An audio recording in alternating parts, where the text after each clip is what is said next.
I want to talk a little bit about listening to our intuition when it comes to not only healing, but everything else in life as well. So, something that I have personally been going through recently, I just wanted to chat about today. I myself healed from over 10 years of severe chronic illness, and through that time, had many people telling me different things about what I should be doing, that I wasn't doing things right, and that I wouldn't heal. There were all sorts of different stories that were being told, and I had to break through those, find what was true for me, and really listen to what my body was telling me, what my spirit was telling me, where I was being guided to go with my decisions for everything, for treatment, for friendships, for what I should be spending my time doing during the day, just everything, food that I was eating. And now, as I'm in this world of sharing my story online and helping others in this insane journey of, so many decisions to be made, what's the right thing to do? Where should I be going with the direction of my path next? Different protocols, different diets, different mindsets, different mind body connection techniques, different things.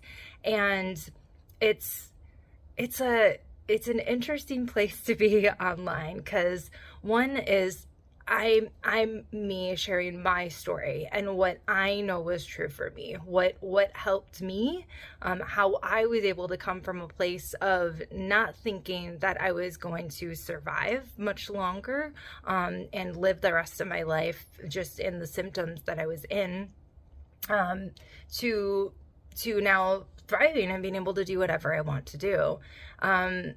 I had somebody that messaged on Instagram on one of my posts, and in the post I had put symptoms in quotation marks. And she messaged and said, "Oh, I was just wondering why you put symptoms in quotation marks." And I said, "Oh, it's just been part of my brain retraining process. In brain retraining programs, you reframe things as, symptoms become its. The thoughts that come up, become pops, just changing things so that they're not what, this sick mindset." And it worked for me, and that was what I did, and it's worked for thousands, if not millions, of other people.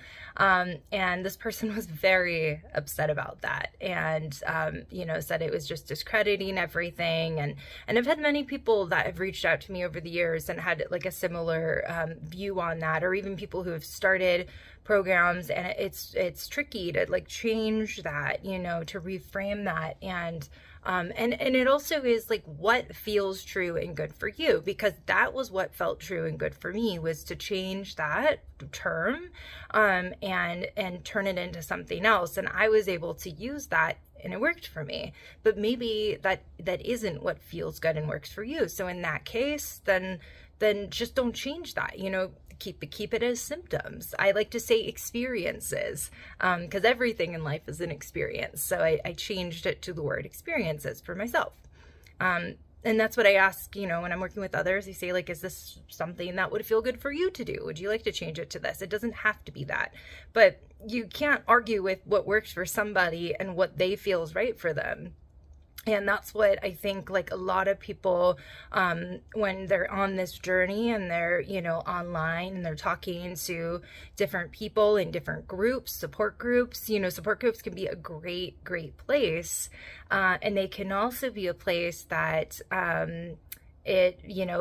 it's kind of this confliction of, people have a really strict way of thinking about something and they want it to be that. And when we're in a certain point of healing, sometimes we need to have that strict healing, and we can't be talking to other people about stuff. Sometimes we need to have that support. And then it's well, where is the balance between, talking to other people about this and having my kind of mindset shifting and wavering so much, especially when we're really learning to trust ourselves and believe in ourselves and believe in our healing process. Sometimes maybe we need to step away from the internet for a while, or step away from certain friendships or family members, or just in speaking to them about healing. There's a lot of people that say, I know I cannot talk to this person about my healing process. And that's okay, because maybe they're a great resource for something else. Maybe you play board games together. Maybe you take a walk to the park, and maybe it's just not chatting about those things. Maybe you're in a place where you're like, if I am around somebody, I need them to know about what's going on in my healing, and I need them to be supportive. So, and this will fluctuate throughout. So it's just kind of finding what that is for you and where you lie in this. It's a tricky thing to navigate, and it's a constant check-in with ourselves. It's a constant check-in with, what do I need right now?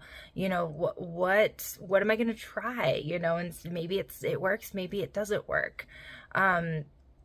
And so, you know, in the process of this, you're going to go through many, many different fluctuations, many different changes. You're going to find different tools and resources that work at different times. You're going to be called to do things and be really excited and passionate about things. And then there's going to be times when that isn't what is right for you. And that's okay. It's going to fluctuate. There's also times when we know, like, we are, like, that something is benefiting us, that, you know, to get back on the bandwagon with it and keep going. Like, if you're going, I always use the gym as an example because it's something that most people could relate to, or everybody can relate to at some point. So, you know, if you go to the gym and you're like, okay, I'm on this trajectory, I'm doing well, I'm doing well, I'm doing well. And then there's like, oh shoot, I didn't go to the gym today. I didn't go to another day. All of a sudden you didn't go to the gym for 2 weeks and you're feeling down about yourself, but you know that that's okay that you went into that lull.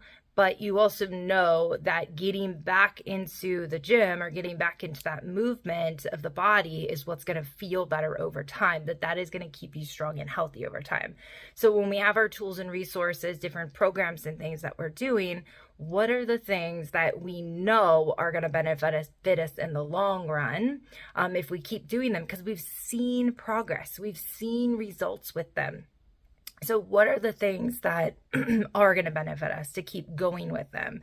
And what are the things that we're done with, that it's like, okay, I think my time has passed with this, or maybe I can reach out to this in the future, but this isn't what I want to be doing. And in the terms of exercise and gym, this could be, I've been doing a lot of HIIT yoga classes. You know, it's a lot of vigorous yoga, you know, sped up yoga, and I'm feeling like I'm getting burnt down on it. And maybe I don't want to stop movement, but maybe I'm going to take some more slower flow classes. I'm going to get into the slower flow, the yin yoga, maybe some aerial yoga, things to slow down a little bit so it's not so intense. So this is where we have different tools for different things. So what are the things that are benefiting us now? What are the things that we want to go for now? And go with that, checking in, listening to what our body needs, listening to what our spirit needs, what our mind needs, and, you know, where we need to create boundaries with other people, with other groups and things like that. So let me know down below what your thoughts are on this. Like this if this helped you in some way. It helps to get this video out to other people.